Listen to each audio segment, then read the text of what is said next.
Hello and welcome to the channel. ನಾನು ರಶ್ಮಿತ್. ಇವತ್ತು 2 July ದಿನ ನಿಫ್ಟಿ ಯಾವ ರೀತಿ ಮೂವನ್ನು ಕೊಡ್ತು, ನೆಕ್ಸ್ಟ್ ಟ್ರೇಡಿಂಗ್ ಸೆಷನ್ಗೆ ಎಕ್ಸ್ಪೈರಿ ದಿನ ನಿಫ್ಟಿ ಯಾವ ರೀತಿ ಮೂವನ್ನು ಕೊಡ್ಬೋದು, ನಿಫ್ಟಿ ಚಾರ್ಟ್ ಏನನ್ನು ಸಜೆಸ್ಟ್ ಮಾಡ್ತಿದೆ, ಓಪನ್ ಇಂಟ್ರೆಸ್ಟ್ ಏನನ್ನು ಸಜೆಸ್ಟ್ ಮಾಡ್ತಿದೆ ಅನ್ನೋದನ್ನು ಡೀಟೇಲ್ ಆಗಿ ತಿಳ್ಕೊಳ್ಳೋಣ. ಇವತ್ತು ನಿಫ್ಟಿ ಸ್ವಲ್ಪ ಗ್ಯಾಪ್ ಅಪ್ಪಲ್ಲಿ ಓಪನ್ ಆಗುತ್ತೆ. ಪ್ರೀವಿಯಸ್ ಟ್ರೇಡಿಂಗ್ ಸೆಷನ್ನ ರೆಸಿಸ್ಟೆನ್ಸ್ ಝೋನ್ ಹತ್ರನೇ ಓಪನ್ ಆಗುತ್ತೆ. ಅಲ್ಲಿ ಒಂದು ರೆಸಿಸ್ಟೆನ್ಸನ್ನು ಪಡ್ಕೊಳ್ಳುತ್ತೆ. ನೆಕ್ಸ್ಟ್ ಡೌನ್ ಬರುತ್ತೆ. ಡೌನ್ ಬಂದು ಪ್ರೀವಿಯಸ್ ಟ್ರೇಡಿಂಗ್ ಸೆಷನ್ನ ಲೋವನ್ನು ಬ್ರೇಕ್ ಮಾಡುತ್ತೆ. ಅಲ್ಲಿ ಹೋಲ್ಡ್ ಆಗುವಂಥ ಪ್ರಯತ್ನವನ್ನು ಮಾಡುತ್ತೆ, ಬಟ್ ಲೋ ಬ್ರೇಕ್ ಆಗುತ್ತೆ. ಅಗೇನ್ ಡೌನ್ ಬರುತ್ತೆ. ಡೌನ್ ಬಂದು ಸೋಮವಾರದ ಟ್ರೇಡಿಂಗ್ ಸೆಷನ್ ಏನಿತ್ತು ಆ ಲೋ ಅನ್ನು ಕೂಡ ಬ್ರೇಕ್ ಮಾಡುವಂಥ ಪ್ರಯತ್ನವನ್ನು ಮಾಡುತ್ತೆ, ಬಟ್ ಒಂದಷ್ಟು ಹೊತ್ತು ಕನ್ಸಾಲ್ಟೇಷನ್ ಆಗುತ್ತೆ. ನೆಕ್ಸ್ಟ್ ಡೌನ್ ಬರುತ್ತೆ. ಕಂಟಿನ್ಯೂಸ್ ಆಗಿ ಒಂದು ಶಾರ್ಪ್ ಡೌನ್ ಮೂವನ್ನು ಕೊಡುತ್ತೆ. 25,380 ಝೋನ್ ಹತ್ರ ಹಾಲ್ಟ್ ಆಗುತ್ತೆ. ಒಂದು ರಿಟ್ರೇಸ್ಮೆಂಟ್ ಮೂವನ್ನು ಕೊಡುತ್ತೆ. ಅಗೇನ್ ಡೌನ್ ಬರುತ್ತೆ. ಒಂದು ಫೇಕ್ ಲೋ ಅನ್ನು ಮಾಡುತ್ತೆ.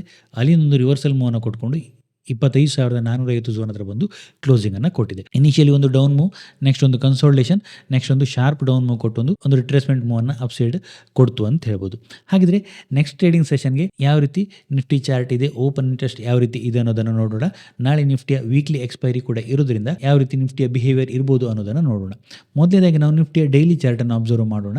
ಡೈಲಿ ಚಾರ್ಟಲ್ಲಿ ಒಂದು ಬ್ರೇಕ್ಔಟ್ ಆಗುತ್ತೆ. ಬ್ರೇಕ್ಔಟ್ ಆದ ನಂತರ ಒಂದು ಸ್ಟ್ರಾಂಗ್ ಅಪ್ ಮೂವನ್ನು ಕೊಟ್ಟಿತ್ತು, ಬಟ್ ಮಂಡೇ ಏನಾಗುತ್ತೆ, ಗ್ಯಾಪ್ ಅಪ್ ಓಪನ್ ಆಗುತ್ತೆ. ಗ್ಯಾಪ್ ಅಪ್ ಓಪನ್ ಆಗಿ ಒಂದು ಬೇರಿಶ್ ಕ್ಯಾಂಡಲ್ ಕ್ರಿಯೇಟ್ ಮಾಡುತ್ತೆ. ಇಲ್ಲಿ ನಾವು ನೋಡ್ಬೋದು, ಗ್ಯಾಪ್ ಅಪ್ ಓಪನ್ ಆಗುತ್ತೆ, ರಿಜೆಕ್ಟ್ ಆಗುತ್ತೆ.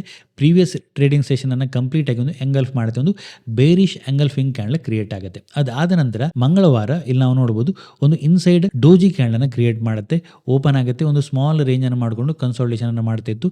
ಯಾವುದೇ ಮೂವ್ ಅನ್ನು ಮಾಡೋದಿಲ್ಲ. ಬಟ್ ಇವತ್ತು ಏನಾಗುತ್ತೆ, ಆ ಕ್ಯಾಂಡಲ್ನ ಲೋ ಅನ್ನು ಕಂಪ್ಲೀಟ್ ಆಗಿ ಬ್ರೇಕ್ ಮಾಡುತ್ತೆ. ಅದೇ ರೀತಿ ಪ್ರೀವಿಯಸ್ ಟ್ರೇಡಿಂಗ್ ಸೆಷನ್ನ ಲೋ ಅನ್ನು ಕೂಡ ಬ್ರೇಕ್ ಮಾಡುತ್ತೆ. ಈ ಹಿಂದೆ ಒಂದು ಬೇರಿಶ್ ಎಂಗಲ್ಫಿಂಗ್ ಕ್ಯಾಂಡಲ್ ಕ್ರಿಯೇಟ್ ಆಗಿತ್ತು. ಇದೊಂದು ಬೇರಿಶ್ ಪ್ಯಾಟರ್ನ್ ಆಗುತ್ತೆ. ನೆಕ್ಸ್ಟ್ ಈ ಪ್ಯಾಟರ್ನಲ್ಲಿ ಆಕ್ಟಿವೇಟ್ ಆಗ್ತಾ ಇರುವ ಥರ ತೋರ್ತಾ ಇರುವಂಥದ್ದು ಡೈಲಿ ಚಾರ್ಟಲ್ಲಿ.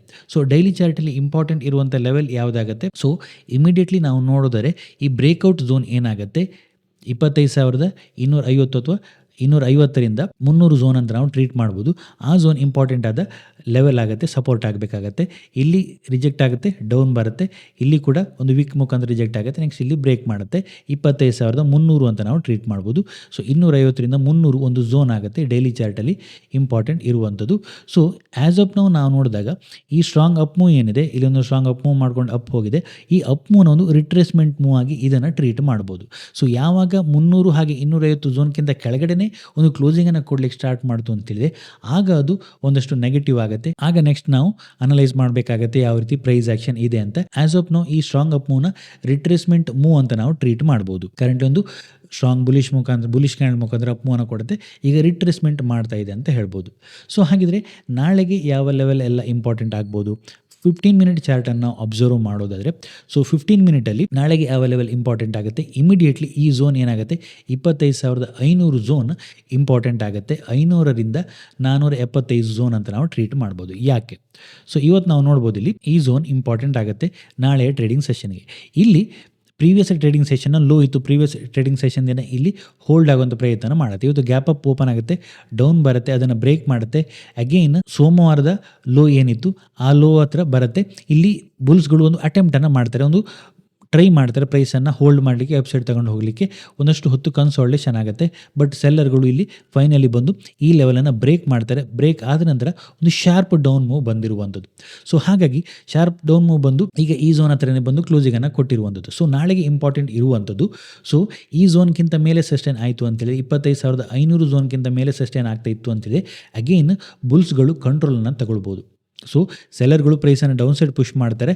ಬಟ್ ಈ ಝೋನಲ್ಲಿ ಬಂದಂಥ ಬೇರ್ಗಳು ಅಗೇನ್ ಪ್ರೈಸನ್ನು ಅಪ್ಸೈಡ್ ಪುಷ್ ಮಾಡಲಿಕ್ಕೆ ಸಾಧ್ಯ ಆಯಿತು ಅಂತ ಹೇಳಿದರೆ ಆಗ ಅದು ಒಂದಷ್ಟು ಪಾಸಿಟಿವ್ ಮೂವ್ಗೆ ಕಾರಣ ಆಗುತ್ತೆ. 25,500 ಲೆವೆಲನ್ನು ನಾಳೆಯ ಟ್ರೇಡಿಂಗ್ ಸೆಷನಲ್ಲಿ ನಾವು ವಾಚ್ ಮಾಡಬೇಕು. ಅದೇ ರೀತಿ 25,500 ಯಾಕೆ ಇಂಪಾರ್ಟೆಂಟ್ ಆಗುತ್ತೆ ಅಂತ ನೋಡೋದಾದರೆ, ಇವತ್ತಿನ ಈ ಕಂಪ್ಲೀಟ್ ಡೌನ್ ಮೂವನ್ನು ನಾವು ಅಬ್ಸರ್ವ್ ಮಾಡೋದಾದರೆ, ಸೊ ಈ ಝೋನಲ್ಲಿ 50% ರಿಟ್ರೇಸ್ಮೆಂಟ್ ಝೋನ್ ಬರುವಂಥದ್ದು. ಸೊ ಹಾಗಾಗಿ 500 ಲೆವೆಲ್ಗಿಂತ ಮೇಲೆ ಸೆಷನ್ ಆಗ್ತಾ ಇತ್ತು ಅಂತ ಹೇಳಿದ್ರೆ 500ರಿಂದ 520 ಅಂತ ನಾವು ಟ್ರೀಟ್ ಮಾಡ್ಬೋದು. ಸೊ ಈ ಝೋನ್ಗಿಂತ ಮೇಲೆ ಪ್ರೈಸ್ ಸಸ್ಟೈನ್ ಆಯಿತು ಅಂತ ಹೇಳಿದ್ರೆ ಅದು ಈ 50 to 61.8% ರಿಟ್ರೇಸ್ಮೆಂಟನ್ನು ಕಂಪ್ಲೀಟ್ ಮಾಡಿ ಅಪ್ ಹೋದಾಗತ್ತೆ. ಸೊ ಹಾಗಾಗಿ ಅದು ಇಂಪಾರ್ಟೆಂಟ್ ಆದ ಲೆವೆಲ್ ಆಗುತ್ತೆ. ಅದೇ ರೀತಿ ನಾಳೆ ಎಕ್ಸ್ಪೈರಿ ಡೇ, ಹಾಗಾಗಿ ಓಪನ್ ಇಂಟ್ರೆಸ್ಟ್ ಕೂಡ ಈ ಲೆವೆಲಲ್ಲಿ ಇಂಪಾರ್ಟೆಂಟ್ ಆಗಿ ಇರುವಂಥದ್ದು. ಸೊ ಈ ಝೋನನ್ನು ನಾವು ನಾಳೆ ವಾಚ್ ಮಾಡಬೇಕಾಗತ್ತೆ. 500 ಅಥವಾ 520 ಅಂತ ನಾವು ಬ್ರಾಡಾಗಿ ತೆಗೆದುಕೊಳ್ಬೋದು. ಸೊ ಇಲ್ಲಿ ಪ್ರೈಸಲ್ಲಿ ಕೂಡ ಒಂದು ರೆಸಿಸ್ಟೆನ್ಸ್ ಇರುವಂಥದ್ದು, ಒಂದು ಇಂಪಾರ್ಟೆಂಟ್ ಆದ ಲೆವೆಲನ್ನು ಬ್ರೇಕ್ ಮಾಡಿದೆ. ಸೊ ಹಾಗಾಗಿ ಅದು ನೆಕ್ಸ್ಟ್ ರೆಸಿಸ್ಟೆನ್ಸ್ ಆಗಿ ವರ್ಕ್ ಆಗಬೇಕಾಗತ್ತೆ. ಆ ಝೋನ್ಗಿಂತ ಮೇಲೆ ಸಸ್ಟೈನ್ ಆಯಿತು ಅಂತೇಳಿ ಈ ಝೋನಲ್ಲಿ ಸೆಲ್ ಮಾಡಿದವರೆಲ್ಲ ರಿವರ್ಸ್ ಆಗ್ತಾರೆ, ಅವರ ಸ್ಟಾಪ್ ಲಾಸ್ ಟ್ರಿಗರ್ ಆಗಬಹುದು. ಸೊ ಆಗ ಒಂದಷ್ಟು ಪಾಸಿಟಿವ್ ಮೂವ್ಗೆ ಅದು ಕಾರಣ ಆಗುತ್ತೆ. ಅದೇ ರೀತಿ ಲೋವರ್ ಲೆವೆಲಲ್ಲಿ ಯಾವ ಲೆವೆಲ್ ಇಂಪಾರ್ಟೆಂಟ್ ಆಗುತ್ತೆ, ಇನ್ ಕೇಸ್ ಏನಾದರೂ ಮಾರ್ಕೆಟ್ ಫ್ಲಾಟ್ ಅಥವಾ ಗ್ಯಾಪ್ ಅಪ್ ಓಪನಿಂಗ್ ರಿಜೆಕ್ಟ್ ಆಗಿ ಅಗೈನ್ ಈ 470 ಝೋನ್ಗಿಂತ ಕೆಳಗಡೆನೇ ಸಸ್ಟೈನ್ ಆಗ್ತಾ ಇತ್ತು ಅಂತ ಹೇಳಿದ್ರೆ, ಈ ಲೆವೆಲಲ್ಲಿ ಸಸ್ಟೈನ್ ಆಗಲಿಕ್ಕೆ ಫೇಲ್ ಆಗ್ತು, ರಿಜೆಕ್ಟ್ ಆಗ್ತಾ ಇತ್ತು ಅಂತೇಳಿ ಒಂದಷ್ಟು ಡೌನ್ ಸೈಡ್ ಮೂವನ್ನು ಮಾಡುವಂಥ ಸಾಧ್ಯತೆ ಇದೆ. ಅದೇ ರೀತಿ ಲೋವರ್ ಲೆವೆಲಲ್ಲಿ ಯಾವ ಲೆವೆಲ್ ಇಂಪಾರ್ಟೆಂಟ್ ಆಗುತ್ತೆ, ಇಮಿಡಿಯೇಟ್ಲಿ ನಾನು ಆಗಲೇ ಹೇಳಿದಾಗೆ ಇನ್ ಕೇಸ್ ಈ ಲೋನ ಬ್ರೇಕ್ ಮಾಡ್ತು ಅಂತೇಳಿ 25,300 ಇಂಪಾರ್ಟೆಂಟ್ ಆಗುತ್ತೆ. ಸೊ ಇವತ್ತೊಂದು ಇಂಪಾರ್ಟೆಂಟ್ ಲೆವೆಲಲ್ಲೇ ಸಪೋರ್ಟನ್ನು ಪಡ್ಕೊಂಡಿರುವಂಥದ್ದು. ಇಲ್ಲಿ ನಾನು ಕಳೆದ ಅನಾಲಿಸಿಸಲ್ಲಿ ಎಕ್ಸ್ಪ್ಲೈನ್ ಮಾಡಿದಾಗೆ ಇಲ್ಲಿ ಒಂದು ಅಪ್ ಹೋಗುತ್ತೆ, ಡೌನ್ ಬರುತ್ತೆ, ಇಲ್ಲೊಂದು ರೆಸಿಸ್ಟೆನ್ಸನ್ನು ಪಡ್ಕೊಳ್ಳುತ್ತೆ, ಅಗೇನ್ ಬ್ರೇಕ್ ಮಾಡುತ್ತೆ. ಸೊ ಇಂಪಾರ್ಟೆಂಟ್ ಅದೊಂದು ಲೆವೆಲ್ ಆಗುತ್ತೆ. ಸೊ ಅಲ್ಲಿ ಬಂದು ಕ್ಲೋಸಿಂಗನ್ನು ಕೊಟ್ಕೊಂಡು ರಿವರ್ಸಲ್ ಮೂವನ್ನು ಮಾಡುವಂಥ ಪ್ರಯತ್ನ ಮಾಡುತ್ತೆ. ಸೊ ಹಾಗಾಗಿ ಇನ್ ಕೇಸ್ ಈ ಲೋಕ್ಕಿಂತ ಕೆಳಗಡೆ ಅಗೇನ್ ಸಸ್ಟೈನ್ ಆಯಿತು ಅಂತೇಳಿ ಒಂದಷ್ಟು ಡೌನ್ ಮೂವನ್ನು ನಾವು ನೋಡುವಂಥ ಸಾಧ್ಯತೆ ಇದೆ. ಅದೇ ರೀತಿ ಸೊ ನಾವಿಲ್ಲಿ ನೋಡ್ಬೋದು, ಇಲ್ಲೊಂದು ಅಪ್ ಮೂವ್ ಬರುತ್ತೆ. ಈ ಲೋಯಿಂದ ಈ ಅಪ್ ಮೂವನ್ನು ನಾವು ನೋಡಿದಾಗ ಈ ಝೋನ್ ಕೂಡ ಇಲ್ಲಿ ಏನು ಬ್ರೇಕ್ಔಟ್ ಆಗಿದೆ, ಅಲ್ಲಿ 50 to 61.8% ರಿಟ್ರೇಸ್ಮೆಂಟ್ ಮೂವ್ ಇರುವಂಥದ್ದು. ನಾನು ಇಲ್ಲಿಂದ ಒಂದು ಮೂವನ್ನು ನೋಡಿದಾಗ, ನಾನು ಈ ಲೋಯಿಂದ ಇಲ್ಲಿಯ ಒಂದು ಅಪ್ ಮೂವನ್ನು ನಾವು ನೋಡಿದಾಗ ಇದರ ರಿಟ್ರೇಸ್ಮೆಂಟ್ ಇರುವಂಥದ್ದು ಈ ಬ್ರೇಕ್ಔಟ್ ಝೋನ್ ಏನಿದೆ ಆ ಝೋನಲ್ಲಿ ಒಂದು ಇಂಪಾರ್ಟೆಂಟ್ ಆದ ಲೆವೆಲ್ ಇರುವಂಥದ್ದು. ಸೊ ಆ ಝೋನ್ಗೆ ಬರುವವರೆಗೂ ನಾವೊಂದು ರಿಟ್ರೇಸ್ಮೆಂಟ್ ಮೂವ್ ಅಂತ ನಾವು ಟ್ರೀಟ್ ಮಾಡ್ಬೋದು. ಆ ಝೋನಿಂದ ಕೆಳಗಡೆ ಸಸ್ಟೈನ್ ಆಯಿತು ಅಂತ ಹೇಳಿದೆ 300ರಿಂದ 250, ನಾನು ಆಗ ಹೇಳಿದಾಗೆ 300ರಿಂದ 250 ಇಂಪಾರ್ಟೆಂಟ್ ಆಗುತ್ತೆ. ಸೊ ಆ ಝೋನ್ಗಿಂತ ಕೆಳಗಡೆ ಸಸ್ಟೈನ್ ಆಯಿತು, ಡೈಲಿ ಬೇಸಿಸಲ್ಲಿ ಆ ಲೆವೆಲ್ಗಿಂತ ಕೆಳಗಡೆ ಕ್ಲೋಸಿಂಗನ್ನು ಕೊಡ್ತು ಅಂತೇಳಿ ಆಗ ಒಂದಷ್ಟು ನಾವು ನೆಗೆಟಿವ್ ಅಂತ ಟ್ರೀಟ್ ಮಾಡ್ಬೋದು. ಆ್ಯಸ್ ಆಫ್ ಒಂದು ರಿಟ್ರೇಸ್ಮೆಂಟ್ ಮೂವ್ ಅಂತ ನಾವು ಇದನ್ನು ಟ್ರೀಟ್ ಮಾಡ್ಬೋದು. ಸೊ ನಾನು ಯಾಕೆ ಈ ಲೋನ ಕನ್ಸಿಡರ್ ಮಾಡಿದೆ ಅಂತ ಹೇಳಿದರೆ, ಸೊ ಫಿಬೊನಾಕಿ ರಿಟ್ರೇಸ್ಮೆಂಟ್ಗೆ ಈ ಲೋ ಹಾಗೆ ಈ ಹೈ ಯಾಕೆ ಕನ್ಸಿಡರ್ ಮಾಡಿದೆ ಅಂತ ಹೇಳಿದೆ, ಈ ಲೋಯಿಂದ ಒಂದು ಸ್ಟ್ರಾಂಗ್ ಅಪ್ ಮೂವನ್ನು ಕೊಟ್ಟಿರುವಂಥದ್ದು, ಇಲ್ಲಿ ಯಾವುದೇ ಕನ್ಸಿಡರೇಬಲ್ ರಿಟ್ರೇಸ್ಮೆಂಟ್ ಇಲ್ಲ.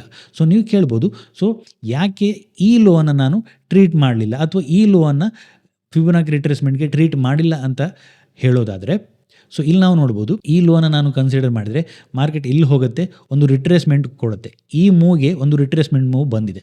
ಅದೇ ರೀತಿ ಈ ಲೋನು ನಾನು ಕನ್ಸಿಡರ್ ಮಾಡಿದರೂ ಕೂಡ ಈ ಲೋಯಿಂದ ಒಂದು ಅಪ್ ಹೋಗುತ್ತೆ, ಒಂದು ರಿಟ್ರೇಸ್ಮೆಂಟ್ ಮೂವ್ ಬಂದಿದೆ. ಸೊ ಹಾಗಾಗಿ ಈ ಲೋನ ನಾನು ಕನ್ಸಿಡರ್ ಮಾಡ್ತೀನಿ. ಈ ಲೋ ಇಂದ ಈ ಹೈವರೆಗೂ ಯಾವುದೇ ಕನ್ಸಿಡರೇಬಲ್ ರಿಟ್ರೇಸ್ಮೆಂಟ್ ಮೂವ್ ಇಲ್ಲ. ಈ ಮೂವ್ನ ನಾನು ಕನ್ಸಿಡರ್ ಮಾಡಿದ್ದು ಸೊ ಇಲ್ಲಿ ಫಿಬೊನಾಕಿ ರಿಟ್ರೇಸ್ಮೆಂಟನ್ನು ತೆಗಿಲಿಕ್ಕೆ. ಸೊ ಹಾಗಾಗಿ 300ರಿಂದ 250 ಇಂಪಾರ್ಟೆಂಟ್ ಆದ ಲೋವರ್ ಲೆವೆಲಲ್ಲಿ ಸಪೋರ್ಟ್ ಆಗುತ್ತೆ. 500ರಿಂದ 520 ಲೆವೆಲ್ ನಾಳೆಗೆ ಇಮಿಡಿಯೇಟ್ಲಿ ಇಂಪಾರ್ಟೆಂಟ್ ಆದ ರೆಸಿಸ್ಟೆನ್ಸ್ ಲೆವೆಲ್ ಆಗುತ್ತೆ. ಈ ಎರಡು ಝೋನ್ಗಳನ್ನು ನಾವು ವಾಚ್ ಮಾಡಬೇಕಾಗತ್ತೆ.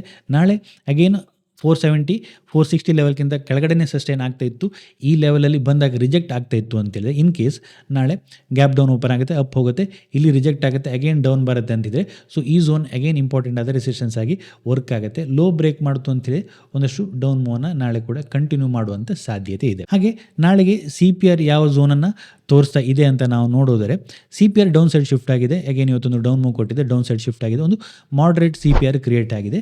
ನಾಳೆಗೊಂದು ದೊಡ್ಡ ರೇಂಜನ್ನು CPR ಪ್ಲಾಟ್ ಮಾಡ್ತಾ ಇರುವಂಥದ್ದು. ಆ್ಯಸ್ ಆಫ್ ನೋ ಈ CPR ಹತ್ರನೇ ಬಂದು ಕ್ಲೋಸಿಂಗನ್ನು ಕೊಟ್ಟಿದೆ. ಈ CPR ಝೋನ್ಗಿಂತ ಮೇಲೆ ಸಸ್ಟೈನ್ ಆಗ್ತಾ ಇತ್ತು ಅಂತೇಳಿ ಪಾಸಿಟಿವ್ ಆಗುತ್ತೆ. ಅದು ಅಗೈನ್ ಪಾಯಿಂಟ್ ಔಟ್ ಮಾಡುವಂಥದ್ದು 25,500. ಸೊ ನಮ್ಮ ಎಲ್ಲ ಅನಾಲಿಸಿಸಲ್ಲಿ 25,500 ಇಂಪಾರ್ಟೆಂಟ್ ಆದ ಲೆವೆಲ್ ಆಗಿ ತೋರ್ತಾ ಇರುವಂಥದ್ದು. ಸೊ 500ರಿಂದ 520 ನಾಳೆಗೆ ಇಂಪಾರ್ಟೆಂಟ್ ಆಗುತ್ತೆ. ಅದೇ ರೀತಿ ಇನ್ ಕೇಸ್ ಈ ಲೆವೆಲ್ಗಿಂತ ಕೆಳಗಡೆ ಸಸ್ಟೈನ್ ಆಗ್ತಾ ಇತ್ತು ಅಂತೇಳಿ ಇಮಿಡಿಯೇಟ್ಲಿ ಇರುವಂಥದ್ದು ಇವತ್ತಿನ ಈ ಲೋ ಆಗುತ್ತೆ. ಆ ಲೋ ಬ್ರೇಕ್ ಮಾಡಿದಾಗ ಒಂದಷ್ಟು ಅಗೈನ್ ಡೌನ್ ಮೂವ್ ಮಾಡ್ಬೋದು. ನೆಕ್ಸ್ಟ್ ನಾವು ಓಪನ್ ಇಂಟ್ರೆಸ್ಟ್ ಡಾಟಾವನ್ನು ನೋಡಿದ್ರೆ 25,600 ಹ್ಯೂಜ್ ಕಾಲ್ ರೇಟಿಂಗ್ ಇರುವಂಥದ್ದು, 1.73 crore ರೇಟಿಂಗ್ ಇದೆ.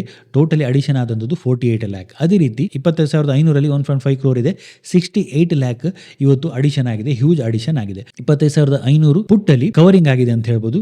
ಕರೆಂಟ್ಲಿ 72 lakh ರೇಟಿಂಗ್ ಇರುವಂಥದ್ದು ಕವರಿಂಗ್ ಆಗಿದೆ. ಆಬ್ವಿಯಸ್ಲಿ ಆ ಲೆವೆಲ್ಗಿಂತ ಕೆಳಗಡೆ ಸಸ್ಟೈನ್ ಆಗ್ತಾ ಇತ್ತು, ಕವರಿಂಗ್ ಆಗಿದೆ. ಅದೇ ರೀತಿ ಇಂಪಾರ್ಟೆಂಟ್ ಇರುವಂಥದ್ದು PCR 0.6 ತುಂಬ ಓವರ್ ಸೋಲ್ಡಲ್ಲಿದೆ, ಕ್ಲಿಯರ್ ಆಗಿ ವಿಸಿಬಲ್ ಆಗುತ್ತೆ. ಇಲ್ಲೆಲ್ಲವೂ ಹ್ಯೂಜ್ ಆಗಿ ಕಾಲಲ್ಲೇ ರೇಟಿಂಗ್ ಆಗಿದೆ, ಪುಟ್ಟಲ್ಲಿ ಯಾವುದೇ ರೇಟಿಂಗ್ ಇಲ್ಲ.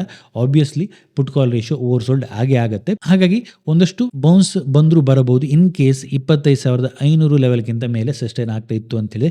500, 520 ಲೆವೆಲ್ಗಿಂತ ಮೇಲೇ ಸಸ್ಟೈನ್ ಆಗ್ತಾ ಇತ್ತು ಅಂತ ಹೇಳಿದ್ರೆ ಏನಾಗುತ್ತೆ, ಇದರಲ್ಲಿ ಕವರಿಂಗ್ ಬರಲಿಕ್ಕೆ ಸ್ಟಾರ್ಟ್ ಆಗುತ್ತೆ. 25,500 25,500 ಕವರಿಂಗ್ ಬಂತು ಅಂತೇಳಿ ಒಂದಷ್ಟು ಮೊಮೆಂಟಮ್ ಅಪ್ ಸೈಡ್ ಬರ್ಬೋದು.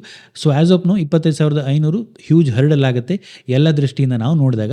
ಸೊ ಹಾಗಾಗಿ ನಾವು ನಾಳೆ ಈ ಓಪನ್ ಇಂಟ್ರೆಸ್ಟ್ ಅನ್ನು ಅಬ್ಸರ್ವ್ ಮಾಡಬೇಕಾಗುತ್ತೆ. 25,500 ಇವನ್ ಕಾಲ್ ಹಾಗೆ ಪುಟ್ಟಲ್ಲಿ ಫ್ರೆಶ್ ರೈಟಿಂಗ್ ಬರಬೇಕಾಗತ್ತೆ, ಅದೇ ರೀತಿ ಕಾಲಲ್ಲಿ ಕವರಿಂಗ್ ಬರಬೇಕಾಗತ್ತೆ, ಆಗ ಅದು ಪಾಸಿಟಿವ್ ಆಗುತ್ತೆ. ಸೊ ಇದಿಷ್ಟು ನಿಫ್ಟಿ ಚಾರ್ಟ್ ಹಾಗೆ ಓಪನ್ ಅಬ್ಸರ್ವೇಷನ್. ನಿಮ್ಗೆ ಏನಾದರೂ ಈ ವಿಡಿಯೋ ಇಷ್ಟ ಆಯಿತು ಅಂದರೆ ಲೈಕ್ ಮಾಡಿ, ನಿಮ್ಮ ಸಜೆಷನ್ಸ್ ಅನ್ನು ಕಮೆಂಟ್ ಮಾಡಿ. ಇನ್ನು ಹೆಚ್ಚಿನ ವಿಡಿಯೋಗಳಿಗಾಗಿ ನಮ್ಮ ಯೂಟ್ಯೂಬ್ ಚಾನಲ್ ಸಬ್ಸ್ಕ್ರೈಬ್ ಮಾಡ್ಕೊಳ್ಳಿ. Thank you.